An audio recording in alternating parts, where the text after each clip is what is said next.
Good morning, everybody, from a chilly, soggy Southern California. As you can see on screen there, it's 52 degrees, and that's about right when I look at my thermometer on the wall over here. A little bit of rain, but not pouring, not a downpour, just a soggy kind of trickle, very cloudy, dark, uncharacteristic for this part of the country, but it has to rain sometime. So today it's doing just that. As you can see later in the week, however, not so much so. Just kind of, on the cooler side, cold nights, typical Southern California weather this time of year. Usually warms up a little bit around the Super Bowl, so I'm looking forward to that. But honestly, we've got a few months ahead that I don't like very much. I do like February around here, but March gets, kind of a little soggy, a little more rainy. And when you're expecting it to warm up, it doesn't. And then April's pretty nice, but then May and June are kind of gray. And after that, it gets really hot. But, that's not what we came here to talk about today. Got the cat sleeping over here. He's chilling out.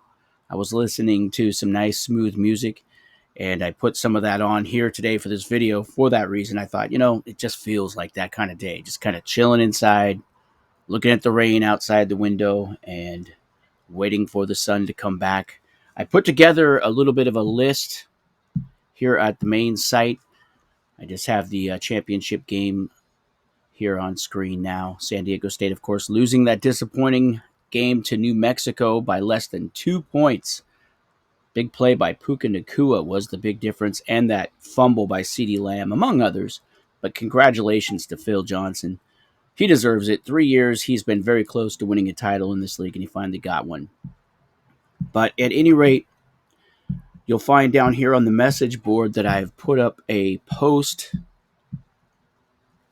on the top 14 lists. So let's pull this up real quick here. And here you will find the current top 14 list at each position. As you can see here, here's the quarterbacks. And I included things like players who were redshirted this year. You'll see that right there in the parentheses. That means Justin Herbert was redshirted by Oregon this year, and he can't cause a draft restriction. So if you redshirt a guy in the current season, doesn't matter if he's in the top 14, he can't cause a restriction. And this is a rule that's been in place since the league started pretty much, and I'm sure that most of you guys are familiar with it, but I like to make these notations for you guys just in case, somebody's can't remember or whatever, just for clarity. Down here we have the running backs. And again, if there's any RS, redshirt, in parentheses, it shows that the player was redshirted this year and it can't cause a restriction. I'm not seeing that here at the running back position, though. And I also added the players on the bubble, the fringe players that are just behind the guys in the top 14. I think right now it's a pretty tight race for the 14th spot, the bottom of the list, where Najee Harris currently sits. Zach Moss could overtake him, as could Chuba Hubbard. I think these players are within a couple of points, 3 points, of overtaking Najee Harris for that top 14. And if Harris falls out of that top 14, he would not be capable of causing a draft restriction. I think I added Ramondre Stevenson over here, but he's pretty far out. I think he's down by about 9 points. And with his injury, I doubt that he's going to be able to replace anybody in the top 14. Wide receivers, I did the same thing for you guys. And again, these lists are not complete yet because we have one more week of football to go. These lists are based on an entire season's worth of statistics. Even though our season is over, these lists still can change based on what happens tomorrow. Not tomorrow, I mean this week in the NFL. And down here, I always add an explanation. Having 2 wide receivers on this list will cause a draft restriction, unless one of those 2 players that's on the list was redshirted this year. So I think that's pretty straightforward. You can remove these restrictions by just having 1 player or less on the list. I would not suggest dropping all your players from the list unless you think you can get 2 really good wide receivers in the rookie or transfer drafts. So the way it works also is, say you drop a restriction by, let's say, for example, you have 2 players on the wide receiver list, and you want to drop that restriction. You have a restriction because you have 2 players in the top 14 and none of them were redshirted. You want to drop that restriction because, say, you have designs on, let's say, Marvin Harrison. Over here, I have the top prospects coming into this year's draft. And as you can see, Marvin Harrison Jr. is the #1 wide receiver prospect among a lot of quarterbacks. No running backs at the top of the list, and that's pretty typical. Running backs aren't usually taken in the NFL until late in the first round. And after that, very rarely do you find a running back drafted in the top 10. It happens, but not this year. A lot of quarterbacks there. You got some offensive linemen. You do have another wide receiver here, Malik Neighbors of LSU, and a tight end as well, Brock Bowers. And there are no restrictions at tight end in this league. You can stock up on as many as you want. If you want to make your team a tight end based team, you could do that, and you don't have to worry about ever incurring any draft restrictions. But at any rate, let's just get back to what I was talking about. I was talking about a restriction at wide receiver. Let's say you have 2 guys in the top 14 and you want to remove the restriction so that you can go after Marvin Harrison. Well, you would just waive one of your 2 guys, obviously. Now, let's say you thought that in the second round you have a chance to grab yet another wide receiver and you have eyes on somebody. I don't know who that would be, but let's just say you do. You would then want to draft both of your wide receivers simply because by drafting Harrison, okay, we're going to reverse the rookie draft and the transfer draft this year. In the past, it's always been transfer draft first, followed by rookie draft. This year, we're going to do the rookie draft first. So that means if you take a player let's just stick with wide receiver for simplicity. You take a wide receiver in the first or second round of the rookie draft, that's going to cause a restriction. He will be assumed to be a top 14 player if you took him in the first 2 rounds. So if you wanted to grab 2 wide receivers and you have one guy on the top 14 at wide receiver, by grabbing a wide receiver in the first round of the rookie draft, you cause a draft restriction because he is considered to be a top 14 player, that rookie. So if you wanted to grab 2 rookies, you thought you were capable of doing that. It's not likely, but let's say you thought you could. Well, then you would want to drop both of your wide receivers. Now, this is never going to happen, in my opinion. It would be very rare that this happens. Maybe if somebody had a couple wideouts that were at the very bottom of the top 14, would this happen? But it could happen, and that's the way it goes down. Because let's just go back. Say you've got one guy in the top 14. No draft restriction as of yet. Then you go ahead and draft a wide receiver in the first round. Now you have a draft restriction. That means second round of the rookie draft, you can't take a wide receiver. And that also includes the transfer draft. First 2 rounds of that transfer draft, you cannot take a wide receiver. So I think that's pretty straightforward. A lot of words to explain something very simple, but I just want to make sure that everybody gets it. And if you have any questions, of course, always, feel free to email me or post something at the website and I'll clarify it for you. Quarterback is a different position than the wide receiver and the running back positions because at quarterback, you can only have one player in the top 14 who was not redshirted during the current year. As you can see here, Sam Howell was redshirted by Texas this year. That means he can't cause a draft restriction. Same thing goes for Justin Herbert of Oregon. And over here, I put together a list of the restrictions, potential restrictions that we have right now. At the running back position, it looks like Tulane, Colorado, and Maryland all have draft restrictions right now. At the running back position, Ohio State has a potential restriction if Najee Harris stays in the top 14. California and Texas also have potential restrictions if their players enter the top 14. And those players, as I recall, were Chuba Hubbard of California and Zach Moss of Texas.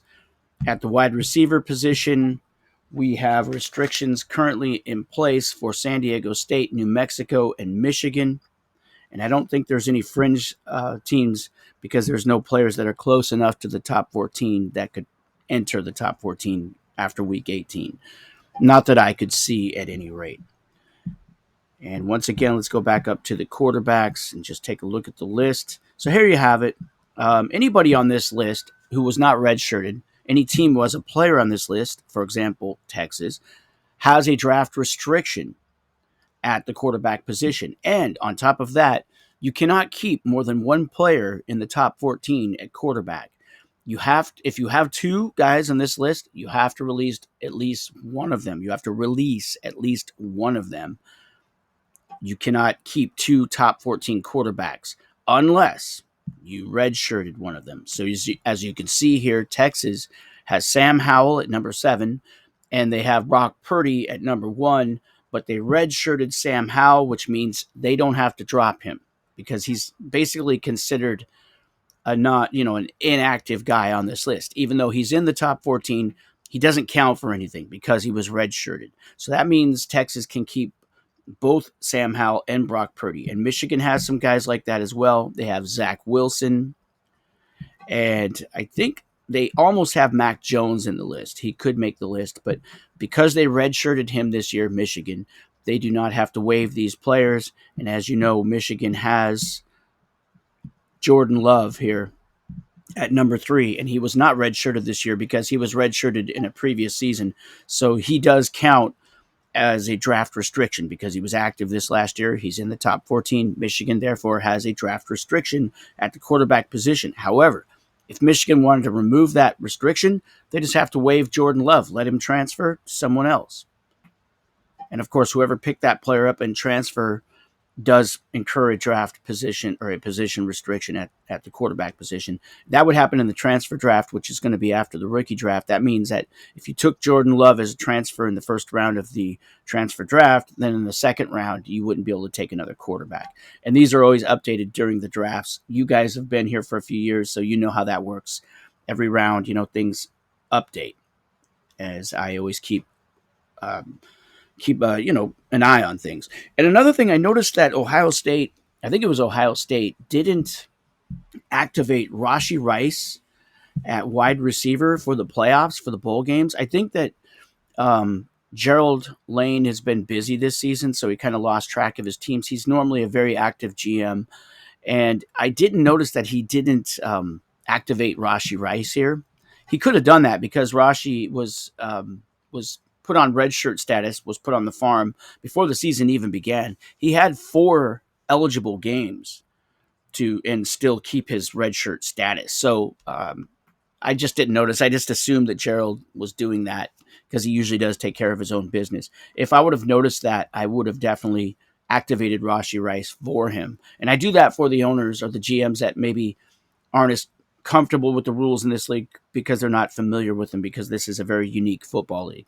But I think over time, those of you that stick around are going to really be able to handle your own business all the time because it's really not that complex. And it's just a unique league. And I know that most of you guys probably run multiple fantasy teams. So I don't expect you guys to be on top of everything. But my goal is for this to be your number 1 league, this to be your favorite league. This is my favorite league. So I think it's a cool league because you just have to scout players and you always have to be having an eye on the future and planning for graduations. Like for example, the San Diego State Aztecs are going to lose CeeDee Lamb after next season. I redshirted him about 3 years ago because the organization, the program, San Diego State, which was then Colorado State, was really not in a position to win. So I redshirted all my talent at that time, knowing that, I wanted to save them for a season when I was a contender. So I do have CeeDee Lamb again next year, which is his 5th NFL season, but that will be his final year in this league, barring an injury. Now, if he gets injured before he plays 9 games next year, he can get a medical red shirt, and then I'll have him for his 6th year. But if that doesn't happen, CeeDee Lamb is done after next year. He graduates. I've got a plan for that. And as you know, also in this league, success is rewarded. So the higher you place in the standings at the end of the year, you win your bowl, you get a higher pick for that so that you can restock your team. The lower teams don't get the higher picks like in most continuous leagues. Winning is rewarded. And that is why also we have these position restrictions. We can't just let the top teams that are winning keep hoarding all the talent at the top positions, quarterback, wide receiver, and running back. We can't allow that because what's going to be in it for the bottom teams? They'll have no hope of digging themselves out. So that's why we have these position restrictions, because the teams that are successful get the higher picks each year. But we don't want to see people hoarding all the best talent. It would take all the fun out of it for the teams that are in rebuild mode. And as you've seen over the last couple of years, some teams that were cellar dwellers in the past have been able to dig their way out of the cellar and become contenders. California is such a team. San Diego State was actually a very low-ranked team not too long ago, and they have built their way back up. And you got to remember, the Aztecs drafted a quarterback. Oh boy, why is the name escaping me? Hold on here as I check it out. So we drafted Trey Lance. That's right. Trey Lance a couple years ago, about 3 years ago with the Niners, thinking that's our guy, and didn't work out, as you know. So you can waste a pick. I mean, that was the 5th overall pick in that draft when the Aztecs took Trey Lance, and they still managed to get to 2 straight national championship games in this league, winning one of them last year over Maryland. Kind of a fortunate win. This year they actually played good enough to win, but they came up against a very good New Mexico team and were not able to get over. But it was a great game, very close game. So at any rate, guys, go ahead and check this out here, this message board post that I have made for you. It will possibly change after next week. Waiting for the site to load. It's down here under the message board. Down about there, you can see current top 14 lists, position restrictions in parentheses. Check it out and get ready for this off season. There will be some grads. The grads are not included on these top 14 lists, by the way. And once the season is done, I will get around to graduating all your players. I have to do all the research, and make sure that any guy who is going to graduate is not eligible to play this season. So these are players in their 5th and 6th years. I have to take a close look at the past, see if their GM had redshirted them in previous seasons, or I have to check the history for injuries that cause them to miss all but 9 games in a season, and then they get that medical red shirt. Now, in coming seasons, I won't have to do all that research anymore because we only started the medical red shirt last season. So right now I have to, when a player's in his 6th year, I have to go back and do the research. Whereas in the future, because you will put him on your injured reserve list when he's injured and leave him there until the end of the season, he can never be activated once he's placed there. If you want to keep that medical red shirt, it'll be easy for me to just go back to each past season, look at your roster, and see if the guy has an IR next to his name. And I'll know that he got a medical red shirt and he is eligible to play into his 5th or 6th season. Of course, it would be his 6th year if he had a regular red shirt and then gets the medical red shirt. It'd be his 5th year he's eligible for if he was never red shirted, but he did get a medical red shirt. Okay, that's about all I have for you guys today. I'm going to hunker down. Doesn't look like I'm going to get a chance to ride my bike, but you never know, actually. They're saying that this rain is going to taper off for the most part right around noon. I do have the day off, so maybe around noon, 1 o'clock, the heat of the day perhaps. Maybe I can get out there and get my blood flowing. I love to ride my bike. It's good for your health. If you guys don't have a bike, I highly suggest you get one and find a nice, safe place to ride in your neighborhood. I get about 5 miles on my rides, and not all of it is hard pedaling. A lot of it is just like chilling out, because there's places where you got to slow down, go through some parking lots, and I like that. And then you get moving again in some of the areas, and there's some hills here and there. It's great exercise, and it really makes a difference in how you feel. I can't suggest bike riding enough. Just don't get into those wipeouts. Don't get a mountain bike and try jumping curbs and stuff like I used to do. I've broken a few bones riding my bike, but now I have a nice hybrid, like a road bike pretty much. It's a fast bike, but I keep it pretty basic. I don't go jumping things. I don't feel like breaking any bones, and not to mention flat tires are kind of expensive.